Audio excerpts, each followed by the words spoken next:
السلام علیکم ورحمۃ اللہ وبرکاتہ۔ اللہ کی ذات سے امید ہے آپ تمام ناظرین کرام خیر و عافیت سے ہوں گے۔ خالد نیموی کا قرآنی ذوق اور مشن فہم قرآن۔ مفتی عین الحق امینی صاحب قاسمی ابھی مدینے کے سفر میں ہے، اللہ تعالیٰ ان کے سفر کو آسان فرمائے اور ان کے سفر کو قبول فرمائے۔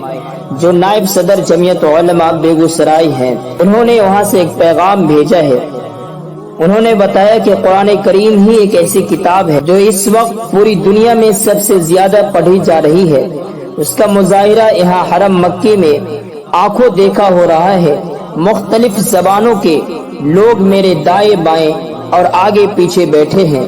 یہ وقت عصر اور مغرب کے درمیان کا ہے۔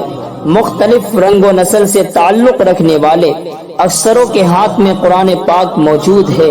اس طرح ہر زمانے میں بالغ نظر علماء اس کلام ربانی کو سمجھنے سمجھانے کے جذبے سے متعدد زبانوں میں نہ صرف تراجم و تفاسیر بیان کرتے ہیں چلے آ رہے ہیں، بلکہ فہم قرآن کے حلقے بھی بکثرت لگاتے رہے ہیں۔ ایک اندازے کے مطابق 200 سے زائد زبانوں میں قرآن پاک کا مکمل یا بعض مخصوص اجزاء کا ترجمہ دنیا میں موجود ہے۔ یہ صرف قرآن کا اعجاز ہے کہ ایک ایک زبان میں سینکڑوں کی تعداد میں ترجمے موجود ہیں۔ چنانچہ فرانسیسی زبان میں تقریباً 600، جرمنی اور لاطینی وغیرہ میں 50 سے زائد ترجمے موجود ہیں۔ عالمی سطح پر صرف بزبان انگلش 200 سے زائد قرآن کے ترجمے کتب خانوں میں پائے جا رہے ہیں، جس سے بالخصوص مغربی اور مشرقی دنیا کا دانشور طبقہ تیزی سے مستفید ہو رہا ہے۔ اسی طرح ترکی اور فارسی زبانوں میں بھی تقریباً 100 سے زائد مختصر اور طویل تر ترجمے موجود ہیں۔ مشرقی زبانوں میں اردو ترجمہ نگاری سب سے زیادہ ہوئی ہے، جس کی تعداد 350 سے متجاوز ہے۔ فہم قرآن کے سلسلے میں بھی اہل علم و قلم نے اس ضرورت کی تکمیل کے لیے قرآن کریم کی ضروری تفسیر و تشریح اور عصری زبانوں میں اس کے ترجمے کی خدمت گزاری کو فرض سمجھا اور ترجمہ و تفسیر کے ذریعہ اپنی بساط بندگان خدا کو فہم قرآن کے قرآن کریم سے قریب کرنے کی جد و جہد کو آج بھی جاری رکھا ہوا ہے۔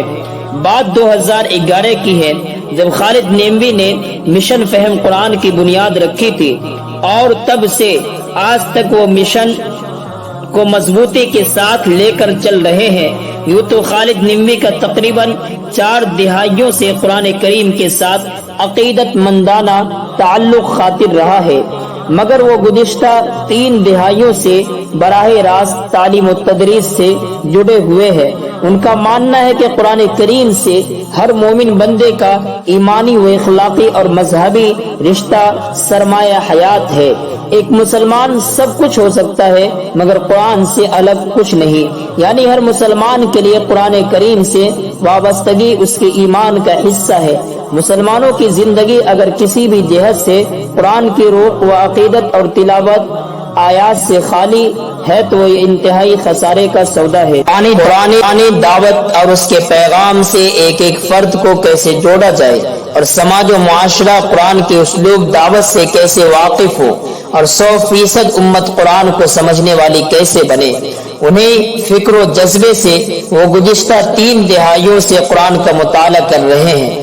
انہوں نے دارالعلوم دیوبند جیسے عالمی ادارے کے ایک طالب علم کے طور پر بھی اس رجحان کو اپنے اندر پوری طرح جگہ دینے کی کوشش کی ہے۔ چنانچہ اس دوران محض درجہ چہارم کے طالب علم کے حیثیت سے انہوں نے زیر مطالعہ علامہ سید سلیمان ندوی کے مائے ناز اور بے مثال کتاب تاریخ ارض القرآن کے بعض مقامات پر مفید حواشی کا اضافہ بھی کیا ہے، جس سے ان کی قرآن فہمی اور کتاب اللہ کی معنی و منہاج تک رسائی کا بخوبی اندازہ ہوتا ہے۔ انہوں نے دوران درس جس کتاب کو علمی غذا کے طور پر اپنے مطالعے میں رکھا، اس میں قرآن کریم اور متعلقات قرآن قابل ذکر ہے۔ اسی لیے قرآن کریم کے سلسلے میں ان کا مطالعہ گہرا رہا ہے۔ طلبہ مدارس کو بھی انہوں نے ترجمہ قرآن اور تفسیر قرآن کے بے شمار اسباق مختلف درجات میں پڑھانے کا شرف حاصل کیا ہے۔ اس عاجز نے ایک مرتبہ دیکھا کہ مدرسہ بدر الاسلام بیگوسرائے میں محض ایک طالب علم کو ترجمہ قرآن پڑھانے کہیں دور سے آپ تشریف لائے اور بعد ظہر سب سے پہلے صحن مدرسہ میں یوں بیٹھ کر سورہ زلزال کا عظمت کے ساتھ آپ نے درس دیا۔ اس عاجز عین الحق امینی نے پوچھا کہ حضرت پریشان سے لگ رہے ہیں، تب مسکراتے ہوئے فرمایا، ہاں کچھ تقاضا تھا مگر ترجمہ قرآن کا بابرکت سبق اس طالب علم کا چھوٹ نہ جائے، اس لیے سوچا کہ پہنچنا چاہیے۔ ظاہر ہے کہ ذاتی تقاضوں کو چھوڑ کر ایک طالب علم کو سبق پڑھانے کا یہ مبارک جذبہ قرآن سے سچا عشق و عقیدت کے بغیر بہت مشکل ہے، جبکہ کوئی اوپری ذمہ داری بھی نہ ہو اور نہ یہ سبق مدرسے کی طرف سے درس کے معمولات میں شامل ہو، بلکہ خارج سے اخلاقاً بہت سے کاموں میں اس کام کو بھی شامل کر لیا گیا ہو تو یقیناً چھوڑا بھی جا سکتا ہے، مگر پہلے ترجمہ قرآن۔ فیحک اللہ وبارک نیمی صاحب کے قرآنی ذوق کا ہی نتیجہ کہیے کہ جب ملک میں خطرناک مہلک کرونا پھیل گیا، جس کے نتیجے میں بھائی بھائی سے، باپ بیٹے سے، میاں بیوی اور بیٹی ماں سے، یعنی ہر ایک دوسرے کی پرچھائی سے ڈر رہا تھا، تب خالد نیمبی نے کہا کہ دنیا قرآن سے ہی شفا یاب ہو سکتی ہے، قرآن ہی اس مرض کا حقیقی علاج ہے۔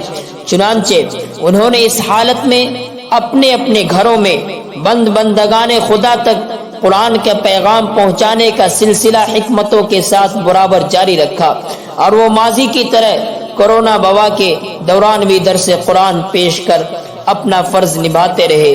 دوستو، اللہ سے دعا کرے کہ اللہ تعالی حضرت کی عمر میں برکت عطا فرمائے۔ انشاءاللہ آگے کا پیغام آپ تک ضرور پہنچایا جائے گا۔ جزاک اللہ خیرا واحسن جزا۔ اس پیغام کو دوسروں تک پہنچائے تاکہ لوگوں کے دلوں کے اندر قرآن سے محبت اور قرآن سے لگاؤ پیدا ہو۔